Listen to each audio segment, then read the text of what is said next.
आइए, तो आज हम शादी कर रहे हैं। तुम तैयार हो मेरी जान?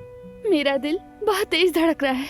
मेरा भी। सारी तैयारियां मुकम्मल हो चुकी हैं। मैंने औजान से बात कर ली है, वो मेरी तरफ से गवाह बनेगा। और यास्मीन मेरी।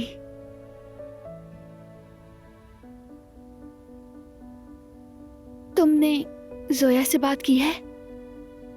बिल्कुल की थी मेरी जान, दवा भी दी थी उसे।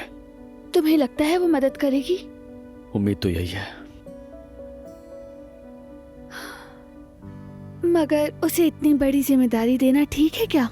आखिर वो खुद भी छोटी है। जब इंसान जिम्मेदारी लेता है तो बड़ा बन जाता है। वैसे भी वो बड़ी हो चुकी है, बच्ची नहीं रही। तुम बिल्कुल बेफिक्र हो जाओ, वो अपने भाई का साथ जरूर देगी। खुश आमदीद उमर साहब। बहुत बहुत शुक्रिया आपका। शादी का जोड़ा तैयार है? जी जी बिल्कुल तैयार है, आप इंतजार करें, अभी ले आती हूँ मैं। बहुत शुक्रिया आपका, ले आइए। ये यास्मीन कहाँ रह गई? आ गई मैं। यहाँ आने वाली बस ही नहीं मिल रही थी यार, माफ करना। तो टैक्सी में आ जाती ना। मुझे टैक्सी नहीं पसंद, अकेले अच्छा नहीं लगता ना, बस में अच्छा लगता है। कम से कम उसके अंदर लोग तो होते हैं।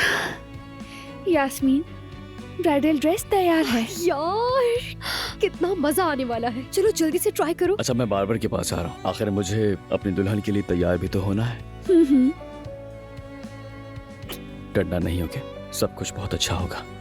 मैं बिल्कुल नहीं डर रही, क्योंकि तुम साथ हो। चलो फिर जल्दी मिलते हैं।